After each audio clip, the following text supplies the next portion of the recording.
In my situation, I was approaching work the wrong way. I was doing everything possible in my power outside of work to fix it, but there was actually nothing wrong with me other than the stress.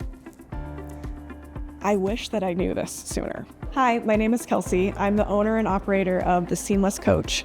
I help teams and individuals prevent burnout using workplace value alignment. You can't create more time.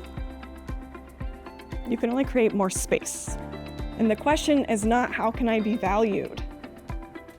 I wish that I knew that the question really should be, how can I be valued for the quality of my work, not the quantity of my work? After being a therapist in the mental health space for nearly 8 years, I experienced burnout myself several times. But it wasn't until I actually left the field that I realized that burnout is actually not a medical diagnosis, nor is it a clinical mental health illness. It is an occupational phenomenon and something that we can control at work by managing our work stress. And I just wish more people knew about this. As it turns out, I wasn't depressed, I was stressed. My headache was from stress. The lack of motivation was from stress. The physical symptoms I was having were from stress. The exhaustion, the self-doubt, that was all stress. And what I didn't know, and what a lot of people don't know, is that burnout is actually not in the DSM, which is the diagnostic manual that therapists use to diagnose mental illness. And it is also not a medical condition. The World Health Organization classifies burnout as an occupational phenomenon because when you remove the stressors, the condition actually goes away. We know that burnout is caused by chronic stress in the role and in the work environment and is exacerbated by personal stressors. When I work with teams, I help them identify what it is their work stressors are and help them find matching solutions so that they can delegate, advocate, create boundaries, and work more efficiently and effectively together. With individuals, it helps them holistically identify the stress in their life and then match their value system to their work system in order to work more effectively. But then you're like, oh, no, I don't hate my job, but I just feel like I'm dropping balls, maybe intentionally, maybe unintentionally.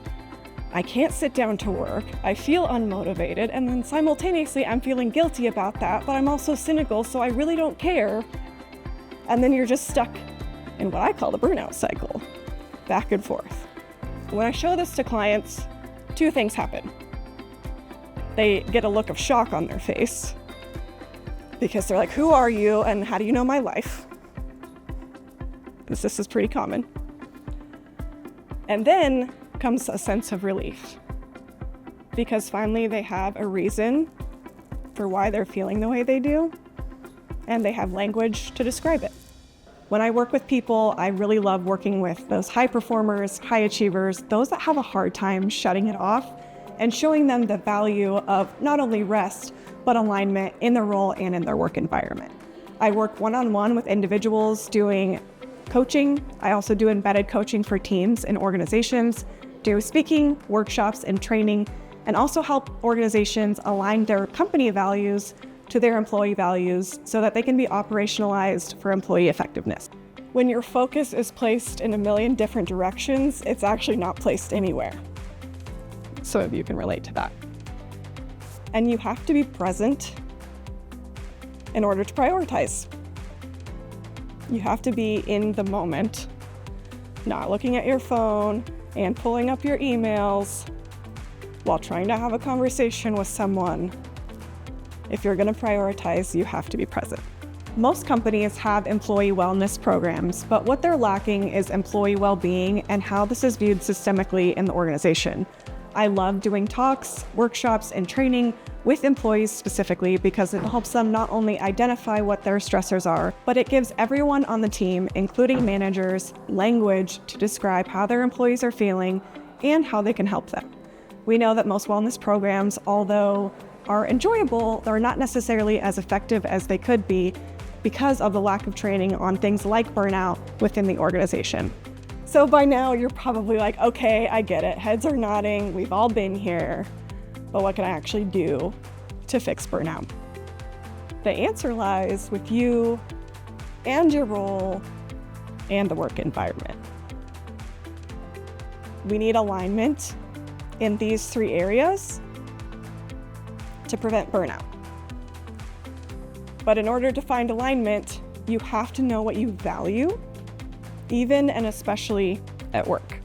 Whether it's a keynote, a training, or employee workshop, the feedback is always the same.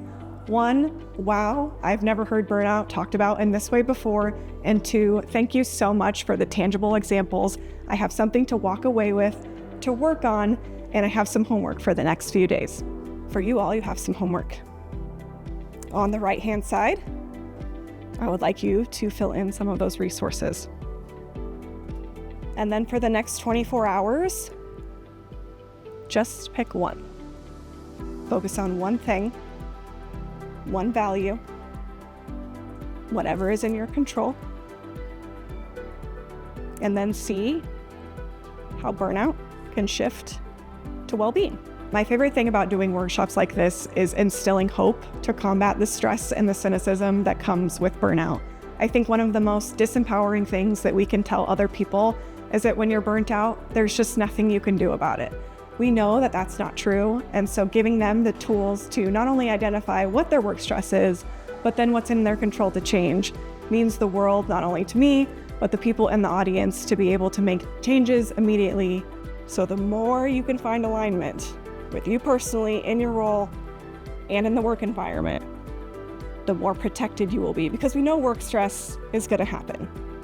It just is. Life stress is going to happen. But if you can build up your resources, fill your buckets with alignment, it's going to help.